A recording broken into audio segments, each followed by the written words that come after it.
The neighbor didn't mean anything by it. That's the part one keep coming back to.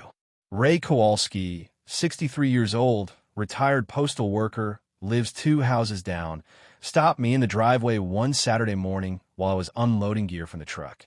He had that look people get when they're about to say something they've been holding for a while. "Your brother visiting?" he asked. I told him I didn't have a brother. He nodded slowly, looked at the house, looked back at me. "Oh," he said, "my mistake." That was it. That was the whole conversation. He went back inside, and I stood there in my driveway with a toolbox in my hand and a feeling I didn't have a name for yet. Something between confusion and a cold I couldn't shake. I've been driving long haul for 11 years. Chicago to Memphis, Memphis to Nashville, sometimes looping back through St. Louis.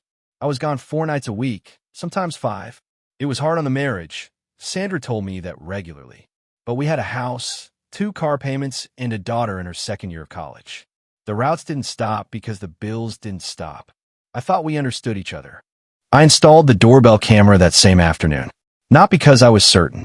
I want to be clear about that. I wasn't certain. I was unsettled. There's a difference.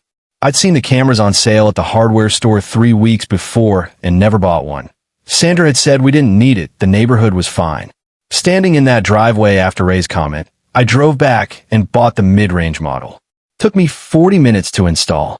Sandra was at her sister's. I set it up, downloaded the app, tested the motion trigger, and left for a run to Cincinnati the next morning without saying a word about it. I almost talked myself out of the whole thing twice on the highway. By the time I hit the Indiana border, I decided, if the camera showed nothing, I'd feel foolish and relieved. Either way, I'd know, and knowing, even something bad, felt better than that cold feeling in my driveway.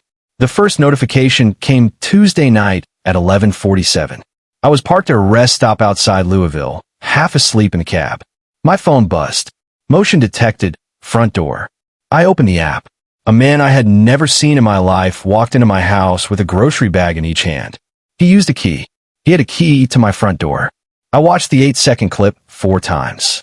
Then I set the phone face down on the passenger seat and stared at the windshield for a long time.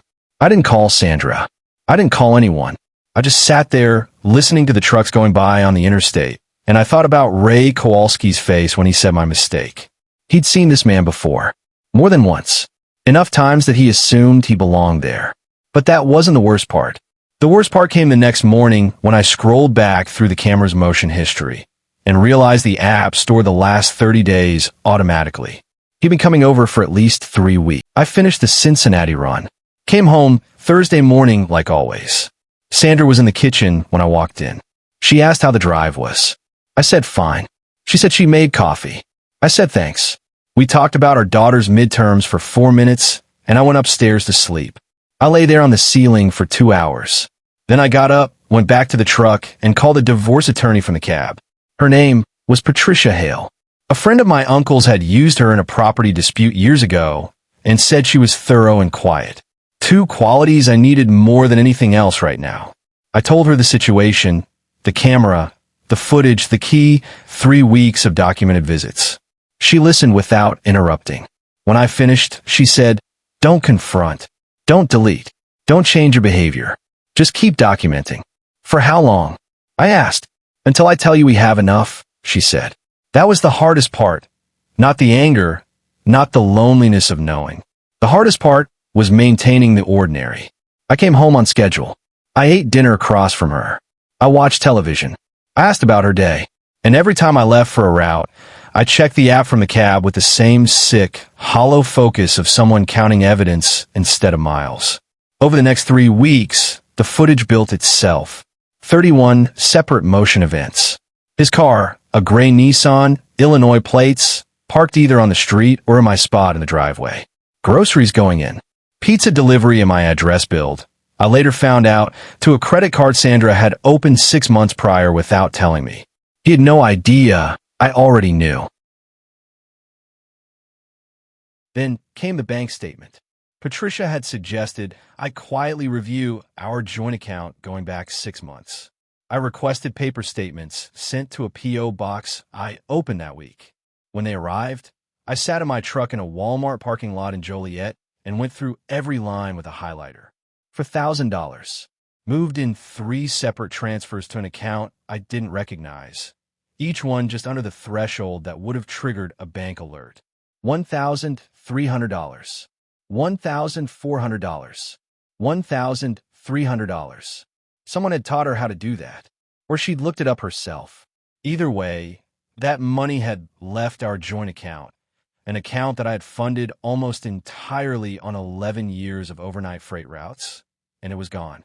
That's when everything changed. This was no longer just a betrayal of the marriage. This was dissipation of marital assets. Patricia had used that phrase in our first call. I'd written it down without fully understanding it. I understood it now. I drove home that night, came in around 2 in the morning, and stood in the kitchen for a while in the dark. The house was quiet. Everything looked the same as it always had. Same furniture, same photos on the wall, including our wedding photo on the shelf above the television. 11 years of a life that apparently had a whole other version running parallel to it, just slightly out of frame. I made a coffee, sat at the counter. Then I went upstairs, slept 4 hours, and called Patricia in the morning with the account numbers. I called my daughter that night, told her everything, calmly and completely, because she deserved the truth from me before she heard a version of it from anyone else. That was the hardest conversation of my life. Not the attorney's office, not the courtroom, not any of it. Telling your kid that the family they grew up in had a fracture running through it that nobody caught. She was quiet for a long time. Then she said, "Dad, you stayed calm through all of it." I told her I tried. She said, "That's the most you thing I've ever heard." I still drive the same routes. Chicago, Memphis, Nashville, sometimes St. Louis. The cab is the same. The roads are the same. The rest stops at 2 in the morning are the same. But I don't have that cold feeling in my driveway anymore. The doorbell camera is still there. I've thought about taking it down, but I haven't. Maybe it's a reminder. Maybe it's just practical. Either way, that 8-second clip of a man walking into my house with a grocery bag changed everything. Not because it broke me, but because it showed me, in the clearest possible way, that silence and documentation are the 2 most powerful tools a man can carry. I used both, and I came home to a house that was finally, completely mine. We filed on a Friday. I was on a run to Memphis when the papers were served. Patricia had arranged it. Process server came to the house at 10 in the morning. Sandra called me at 10:17. I let it ring. She called again at 10:24, 10:31, then a longer gap, almost an hour, and one more call at 11:40. That one went to voicemail. I saved it without listening to it for 3 days. When I finally played it, she was crying, asking me to come home so we could talk. I texted Patricia instead. The divorce proceedings ran 8 months. The footage was submitted as evidence of an ongoing extramarital relationship. The financial forensics, handled by an accountant Patricia worked with regularly, traced the $4,000 in transfers and flagged 2 other transactions I'd missed. Total dissipation claim, just under $6,200. The gray Nissan became relevant when it turned out the man had been using Sandra's second phone, a prepaid she'd bought in cash, to coordinate visits around my schedule. The text logs, subpoenaed through the proceedings, showed planning that went back further than the camera footage. 8 months, minimum. I was awarded the house. Sandra had argued for a buyout, but between the dissipation finding and the documented timeline, the settlement came down in my favor across nearly every line. She moved out on a Wednesday. I wasn't there. I was on a run to Nashville intentionally. I came home that evening to a house that was quieter than it had ever been.